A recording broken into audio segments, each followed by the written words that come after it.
Hello, my name is Bev Mackay and my background's in wellbeing. I work with the Waterloo Project in Christchurch supporting vulnerable women. Today, on International Women's Day, I wanted to look together at wellbeing and we know that physical and psychological wellbeing is key to us as women to help us to grow and to develop and to stay well. So how do we do this? Well, there's 5 simple steps to wellbeing, 5 easy tips I'm going to give you. So if they're that easy, why do we stop doing them? It's the busyness of life that causes us to forget about these things. So let's commit today to reinvesting in our well-being and to take on these 5 steps. So what are they? Number 1 is connect. Connect with others, to be relational. That's the way we're made. Surveys show that social participation is the most significant difference you can make towards having that higher level of well-being. Now, that's a challenge, isn't it, at the moment? How do we do this? You've got to schedule it in. That social distance walk with that family member or that friend, those people who energize you. The video link so that you see someone is really, really important to take away from today. Number 2 is about being active, about being physically active, whether it's going for a run, a walk, a jog in the park, swimming if you can, dancing, anything to make us move. It increases our good mood and also our self-esteem and actually allows us to be creative. So at lunchtime, walking around the block is going to help you to be more creative when you come back to your desk. The key thing with being active, it needs to be something that you enjoy. Number 3 is about keep learning.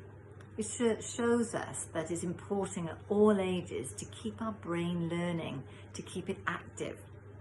It needs to be fun. It doesn't have to be about exams or qualifications. It might well be.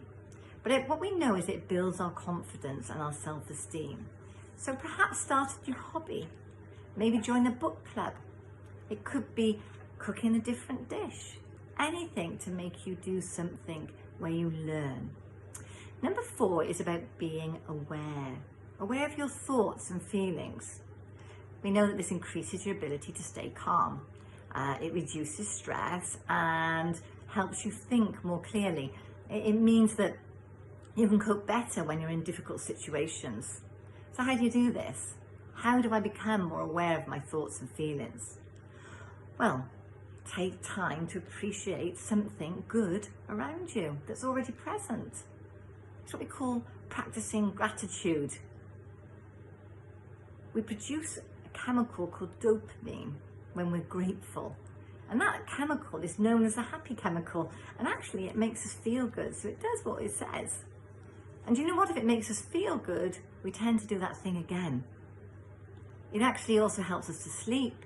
It reduces anxiety and depression. Another way to be aware is mindfulness. It's about being present and still. It's aware of our thoughts, sensation and feelings. There's lots of ways to practice mindfulness.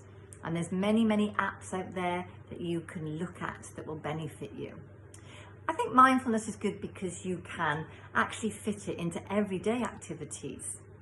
Focusing on that one thing that you're doing, the sensations, what it feels like in that moment, blocking everything else out. We tend to have very, very busy minds, don't we? A lot's going on in there. And so mindfulness is a way of just focusing on that event. It could be mindful walking, being aware of the sensation under your feet, perhaps the elements you experience as you walk, maybe listening to the birds at the same time. Mindful eating. How many of us eat without actually tasting the food? So stop. Think about the textures when you eat, the flavors, the smells. Enjoy it. Take time to enjoy it. Breathing. Now we do that automatically, don't we? But we can control our breathing. Become aware of the sensation of breathing, how that feels, and the calmness that comes over us. We can even mindfully shower. How many of us in the shower plan our to-do list? We don't think about what we're doing. Concentrate on the water, the smells, the sensation, the warmth. Be in that moment. You'll notice your mind wanders off. Don't judge yourself. Just bring yourself back to that moment and that feeling and sensation. Do you know what? We can even mindfully drive. And that might be a good thing for some of us sometimes. But last, but by no means least, is number 5, helping others. We all know and agree that this is good. We'd acknowledge that, wouldn't we? But what you may not be aware of is that research has shown us that it increases our well-being. Giving to others activates areas in our brain that's associated with pleasure. It's also associated with social connection, which we know is good for us, and trust. It increases our satisfaction. It gives us meaning and purpose.